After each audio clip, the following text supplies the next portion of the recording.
দেখুন, national crime record bureau বলছে 2010 সালের পর প্রতি বছর পশ্চিমবঙ্গে ধর্ষণের ঘটনা 60% করে বেড়েছে এবং মলেস্টেশনের ঘটনা 52% করে বেড়েছে। এটা এনসিআরবি রিপোর্ট বলছে। সুতরাং এটা তো প্রমাণ করে যে বিগত 10-15 বছরে প্রতি বছর মহিলাদের ওপরে নির্যাতনের ঘটনা পশ্চিমবঙ্গে বেড়েছে এবং তার কারণ হচ্ছে পার্কস্ট্রিট থেকে কামদুনি বা অভয়া থেকে কসবা, প্রত্যেকটা ঘটনায় মুখ্যমন্ত্রীর প্রশাসনিক প্রধান হিসেবে দায়িত্বজ্ঞানহীন অবিবেচকের মতো বক্তব্য এবং প্রত্যেকটা ঘটনাকে ছোট ঘটনা বলে দেখানোর চেষ্টা করা, সেই কারণেই এবং প্রশাসনিক ব্যর্থতার কারণেই এই ঘটনা এইভাবে পশ্চিমবঙ্গে বেড়েছে, এটা নিয়ে কোনো সন্দেহ নেই।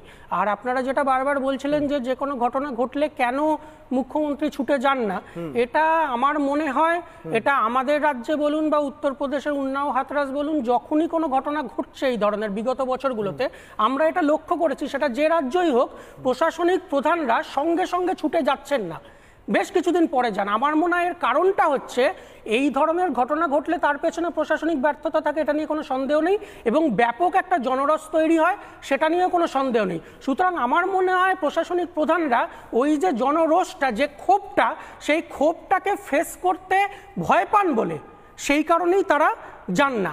এইটা আরো একটা অ্যাডিশনাল বলি, পরিবার বলছেন হ্যাঁ তৃণমূল করতো, বাবাও তৃণমূল করতো, দুর্গাপুর পৌরসভায় কাজও করতো, তৃণমূলের সঙ্গে সরাসরি যোগ একটি গণধর্ষণ কাণ্ডে মমতা বন্দ্যোপাধ্যায় যাওয়াটাও কি একটা লজ্জার বিষয় বলে মনে করছেন? ভয় পাচ্ছেন নাকি ইচ্ছে করে যাচ্ছেন না? তৃণমূলের যোগের আগেও উঠেছে কসবা কাণ্ডে। আসছি আবার প্রত্যেকের কাছে।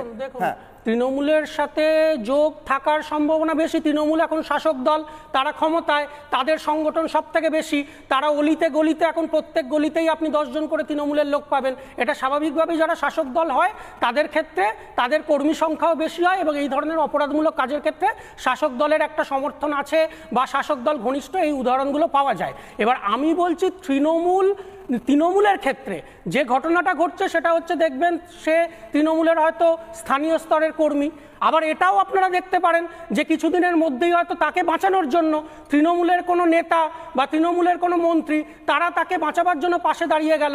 আর বিজেপির ক্ষেত্রে দেখবেন যে 54 জন বর্তমান গোটা দেশের এমএলএ বা এমপি তারা হচ্ছে সরাসরি, এটা একদম গত নির্বাচনে বিধানসভাগুলোতে এবং 2024-এর লোকসভায় ইলেকশন কমিশনের কাছে যে ক্যান্ডিডেটদের যে ডিটেলস আপলোড করতে ক্যান্ডিডেটরা নিজেরাই বাধ্য থাকেন, সেই তথ্য অনুযায়ী আমাদের দেশের 54 জন বিজেপির এমএলএ বা এমপি আছে যারা সরাসরি ধর্ষণ বা সরাসরি মলেস্টেশনের অভিযোগে অভিযুক্ত।